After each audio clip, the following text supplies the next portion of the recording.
So I'm going to just run this on loop. So Mod X stations. Then in 1965 you had Clasp, which a lot of people should be very familiar with. These sort of again modular.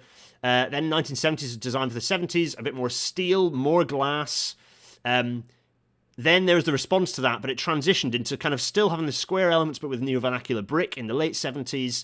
And then everyone got Tory and decided to respond to that through the 1980s and 90s with this sort of inverted commas small and traditional style, with this sort of, oh, let's make it like, pastiche, which I was not a fan of. Then in 2006, you got the modular station, which I like, but was not hugely successful through the kind of the early 2000s. I was actually involved in Corby Modular Station. I kind of dealt with that, or the aftermath of that. I wasn't at Atkins when it was actually built, but kind of the aftermath of dealing with it when we were doubling Kettering to Corby when I was at Atkins. And and actually usefully, I was chatting to Anthony Dewar, who's kind of head of buildings and architecture at Network Rail. He was saying that a lot was learned from this. So even though this has sort of died a death, it wasn't wasted. So not only are there quite a few stations that are kind of fine with this, but also the Network Rail has learned a lot from what did and didn't work with this. And I think. If people are interested to know what my favourite is, I like Clasp, or rather I like what Clasp was aiming to do, but I think this one here, this one, the vernacular brick, is probably my favourite because it's quite nice. Anyway, right, enough of that. So that's the history of sort of repeatable station designs. But what about the hub station concept? What is this? What is it?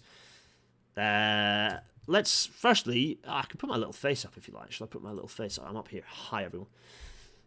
Martha, I fully agree. The 90 stations are pretty hideous. I hate pastiche.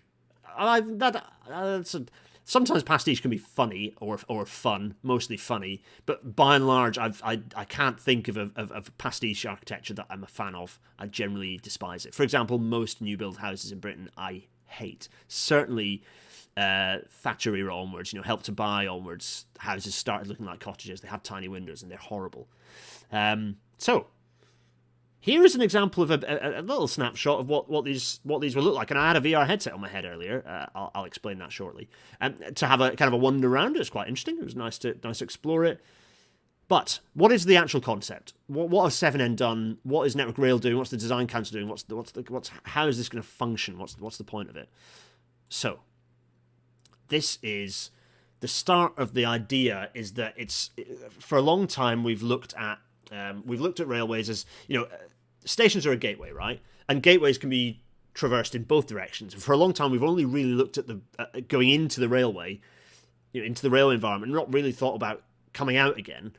And the point of the kind of the grounding feature within this design language is actually to integrate stations, small to medium stations. This isn't for big stations. This is for small to medium stations. So it's not even sort of big-ish stations. This is small to medium. But that still covers, I think, the best part of 2,000 stations or so. So it's still a huge number of stations that this potentially covers. And the idea is that you embed the station as a bit as the heart of the community, as a centre, as a focal point, as railways should be, as kind of heavy rail public transport should be. The focus of, and it's reminding people that the permanence of the railway. So yeah, and I'll talk about how successful I think this is going to be at the end in the Q&A. I'm sure. So solve and save your questions. But so this is the idea of it. It's community at the heart of every station. Sort of thinking about what communities do. What are things that people want? What do they like? How is this going to fit into kind of the idea of a modular system? Right. Okay. Then it's combining that with the kit of parts. So. You've got actually there are five. I think there are 5 elements. I can't exactly remember. It's like the station bits, the framework, the landscape, the canopy, and the clock tower. I think there's like 5 elements. Ben, forgive me for having kind of forgotten exactly what the 5 are, but there's an example of them, and it really is supposed to be like a kit of parts. There's going to be a huge kit of parts. They'll all be provided as a sort of a BIM library. So there'll be a CAD model with all these elements to be pulled out in 3D and used as required by the design houses, by the Arcadis, Atkins, Jacobs. Arup are actually supporting this. So Arup kind of know what the deal is, but all the other design houses need to pay attention to this stuff. In any case. So you've got a kit of parts, literally like a Hornby or like an IKEA sort of set. All these bits and pieces being pulled. So you've got the landscape element, you've got the the sort of the bits and pieces that will sit around. So, you've got bike racks, you've got ticket gates, you've got sort of sheltered seating, lampposts, all these sorts of features tying in with the canopy, tying in with the connecting canopies, and then the actual final canopy, the PV canopy. You've got this sort of the boxes that things can be in.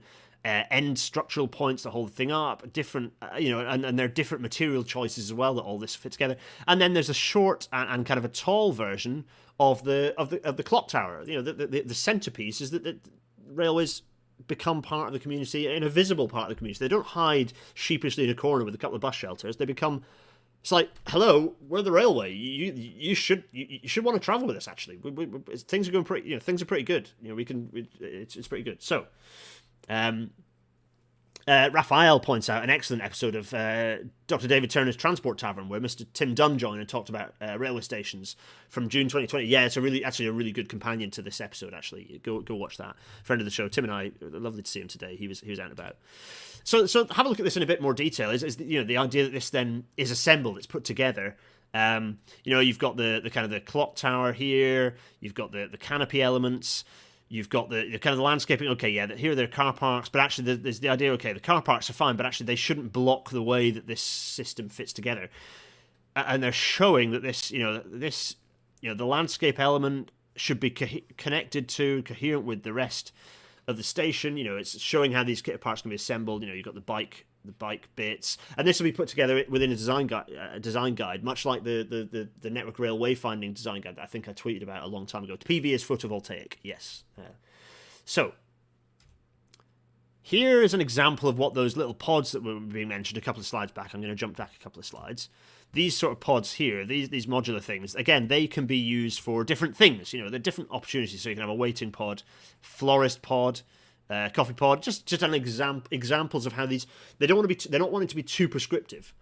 There's a balance that was struck, and in the case of the Network Rail modular stations from the mid 2000s, this was understood to be they were too prescriptive in literally how the things will fit together, in the manufacturers of these things, and the 7N and Network Rail are wanting to be less prescriptive and more. This is the layout. This is what it should look like. Here's the 3D stuff, but actually it can be put together theoretically by any contractor, any fabricator can get involved in building this stuff, and also that it can be flexible to the needs of the community, because ultimately too much rigidity in its use and it won't fit with what the community wants out of the station. So there's that balance. And to answer the question that Victoria's just put in, should the station architecture change if frequency is increased? Well, the point of this is that so here, the DFT categorizes stations by usage, and that can change based if a station is expanding, that can change.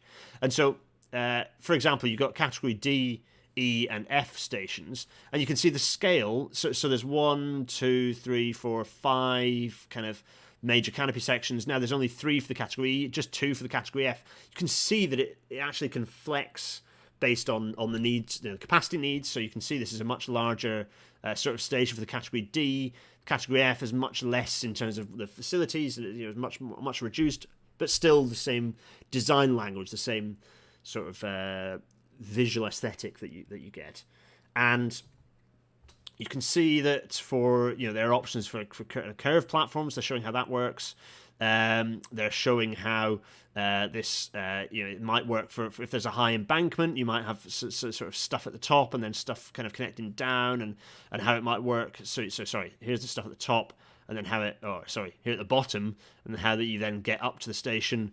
Kind of a bit easier here, showing what it might look like, how it is in a cutting. How that would look. And so you see the point of this is that it's flexible, that it's a system that.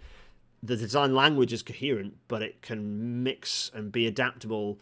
Exactly. Modular can be a little bit of a misnomer in that you think it's just sections that are being applied. It's a kit of parts. So it's not so much just modules that you swap in and swap out. It's a kit of parts that you can play with that has more flexibility than Network Rail's modular stations did. So this is talking about the kit and its different configurations and how that pulls together. And so the look, they've updated these visuals. These visuals aren't the ones from a year ago. They've actually updated them. So they're kind of giving a bit more of a feel for the texture of how these look. With the PVs above and all this sort of stuff. And again, with a bit of a look at the materials, so you can see the materials in action I like this. I'm going to be absolutely clear. I like this. I like these a lot.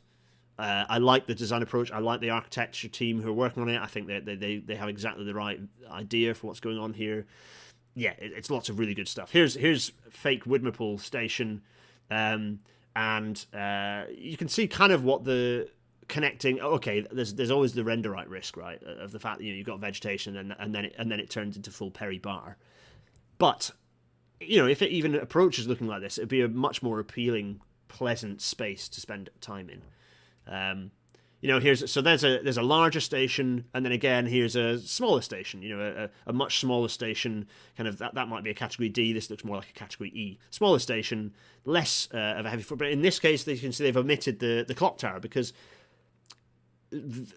durability doesn't necessarily also just relate to the railway. It might be that you've got a really NIMBY bunch of people who are not interested in the landmark clock tower. Fine. Planning can get around that by just omitting it. So the kit of parts is flexible in that way, which I like. Tim Barnes asking what the point of the clock tower is. All I can say is go and watch the Transport Tavern episode where Tim talks about clock towers. Clock towers are an incredibly important unifying feature for railway stations that made them part of a village, part of a town, even part of a city.